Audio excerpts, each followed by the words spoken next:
pelo primeiro capítulo. Como o professor falou, nós temos 10 minutos, já um vídeo, mas é impossível obedecer esse tempo. De qualquer forma, de todo modo, tentaremos ser bastante sucintos. Embora o primeiro capítulo seja um capítulo bem denso em questão de conteúdo. O nosso grupo é composto por 16 pessoas, mas elegemos 5 pessoas para a apresentação. Tendo visto que seria impossível todas as 16 pessoas falarem, tendo em vista também o tempo estipulado. Vou apresentar as pessoas que vão apresentar. Amanda, Fabiane, Ilana, eu, Eduardo e Vitor. Bem, pode voltar, por favor. Obrigado. Isso. O título do livro, Entre Bens Jurídicos e Deveres Normativos, um estudo sobre os fundamentos do direito penal contemporâneo. Yuri Correia. Como nós somos o primeiro grupo a apresentar, nós achamos por bem introduzir alguns aspectos gerais da obra e do autor. Por favor. Isso. Yuri Correia, que é um pouco do currículo dele, que é disponibilizado na internet, de forma sucinta. Ele se graduou pela Faculdade de Direito da USP e atualmente cursa doutorado. Ele iniciou essa linha de pesquisa acerca da teoria do bem jurídico quando ele fez um intercâmbio na Alemanha, na cidade de Munique. O livro, já apresentado a vocês o título, é uma versão ampliada de seu trabalho de conclusão de curso, apresentado em 2009, revisto em 2010 e publicado em 2013 pelo IBCT, Instituto Brasileiro de Ciências Criminais, quando venceu o 64º concurso de monografias. Bem, o objeto central do livro, de forma reduzida, como coloca o apresentador, é que Yuri Correia Luiz pretende demonstrar uma concepção de delito não mais como uma violação de bens, e sim como de deveres organizacionais ou institucionais, em boa parte nos moldes desenvolvidos pelo funcionalismo de Jacobs. Acho que se pronuncia assim. Tem maior potencial tanto descritivo como crítico. Essa decadência da teoria do bem jurídico que o professor já colocava para vocês no início, que nós vamos destrinchar durante a apresentação. Por favor. Bem, só de forma sucinta o seu mentor, por assim dizer. Não mentor porque não está ali instruindo, mas de onde ele vai fisgar as suas principais inspirações, principalmente para a elaboração desse livro, que ele acredita não está terminado. Ele vai aperfeiçoá-lo na sua tese de doutorado. Jacobs é um jurista alemão, ainda vivo, se não me engano, mas acho que ainda vivo, e ele é bastante conhecido pelo polêmico direito penal do inimigo e também pelo seu funcionalismo radical. Pode passar. Pronto, é um videozinho, daqui a pouco eu passo para você clicar. Bem, e para introduzir o trabalho, nós temos que levantar algumas questões. Se eu perguntasse a vocês qual a função do direito penal, vocês me responderiam? Proteger bens jurídicos, é quase que um coral, não é? Proteger bens jurídicos. Muito provavelmente vocês responderiam isso de forma rápida, de forma emergencial, antes de ler esse livro. Mas como tenho certeza que todos já leram esse livro, a gente fica meio assim, não é? De responder que protege bens jurídicos mediante toda a crítica trabalhada nesse livro.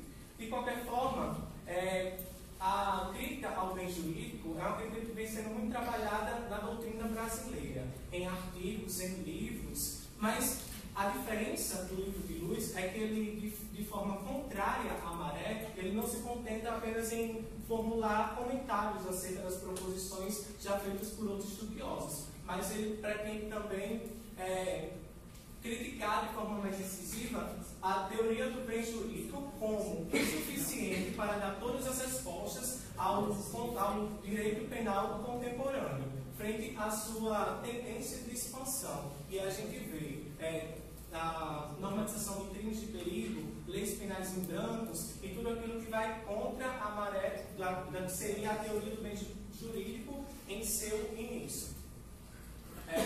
Por favor, Lorena. E a gente pegou, fala aqui, eu sempre tenho que falar aqui. E a gente pegou esse videozinho, é um trailer é um trailerzinho de um filme bastante conhecido, acho que vocês já viram. Minority Report, não, a lei não foi traduzida para o Brasil.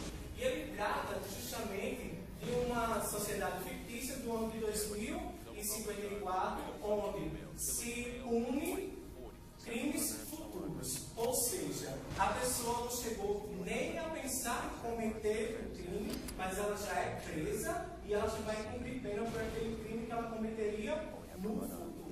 Então, essa previsão é feita por meio de 3 médios, que ficam ali ligados que vocês viram, ligados a um sistema de computação altamente, de tecnologia altamente elevada, e assim se prevê os crimes. Chama-se que eles entram exatamente na casa de um cara e já prende ele. Porque ele ia matar uma mulher, mas ele não tinha nem pensado em matar essa mulher. Mas essa também é uma crítica à teoria do bem jurídico. Quem protege o bem jurídico quer proteger bens anteriores ao ordenamento jurídico. Muitos dos doutrinadores se colocam dessa forma, que o bem jurídico é anterior ao próprio ato legislativo. E por isso, quem quer proteger o bem jurídico tem que proteger o quanto antes. Então, vamos punir o pensamento, ou vamos chegar a um ponto de até o pensamento, de até anterior ao pensamento já estamos punindo as pessoas pelos crimes que supostamente elas cometerão no futuro. Então, é um filme de 2002, dirigido por Steven Spielberg e protagonizado por Tom Cruise. Pode parar, né? E a gente fica com essa crítica inicial, não é? Somos uma sociedade que protege bens jurídicos. Mas esse bem jurídico é realmente anterior ao ordenamento? Será que poderíamos fazer essa crítica? Ou esse bem jurídico é uma coisa valorada socialmente? Que bem jurídico é esse, dentre os quais podemos destacar a liberdade? Sim, em uma sociedade do ano de 1997, na Alemanha, por exemplo, o crime de estupro dentro do casamento não era punido. O bem jurídico de liberdade é protegido em outros fiéis, senão a liberdade sexual dentro do casamento. Então, é mesmo anterior ao ordenamento? Respeita-se isso ou é uma valoração social que sofre? Essa crítica também vamos trabalhar, e os outros livros também, mas a introdução. Então, essas são as perguntas básicas que o texto se propõe a responder. Quais são os pressupostos dos quais partimos como desafirmando que o direito penal protege bens jurídicos? Que dogmática penal construímos quando temos a base da gramática de bens? Quais são os bens jurídicos? Devemos inquirir quais são os bens jurídicos que estamos protegendo. A quais propósitos esse conceito pretende servir? Pretende servir à proteção dos conceitos anteriores ao ordenamento jurídico, ao ato legislativo, ou apenas aqueles valorados pela sociedade? E podemos precisar do conceito alternativo a ele, quais são os custos e ganhos de fazê-lo? Todas essas questões serão trabalhadas ao andar do livro. Obrigado. E o foco da nossa apresentação, gastamos um tempão nessa introdução, mas é necessária para situar vocês, é traçar as linhas gerais das principais formulações da chamada teoria do bem jurídico, desde seu surgimento até hoje. Seria impossível, e não objeto do livro, e consequentemente não objeto do nosso trabalho, traçar todas as contribuições de todos os autores, de todas as críticas da teoria do bem jurídico. Pegaremos apenas as principais que são relatadas durante o livro e vamos trabalhá-las na construção da teoria, na construção e desenvolvimento da teoria do bem jurídico. Posteriormente, Posteriormente a essas diversas formulações de bens jurídicos se seguirá uma análise estrutural, que dirá a relação ao seu caráter imanente ou transcendente, que vocês verão algumas. Os 10 minutos já foram. Desculpa, professor, que é impossível. Bem, então, vou bem resumido mesmo para vocês.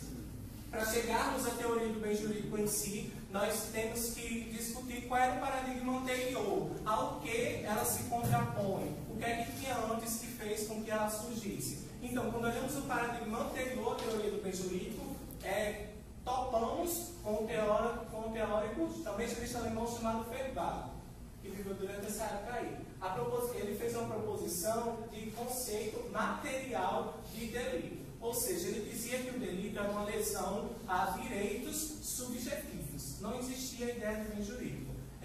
O delito era uma lesão a direitos subjetivos. Ele tinha clara influência iluminista de elevação do homem e de sua razão, e também do contratualismo que nós também conhecemos, que é aquela passagem do estado de natureza para a formulação da sociedade civil.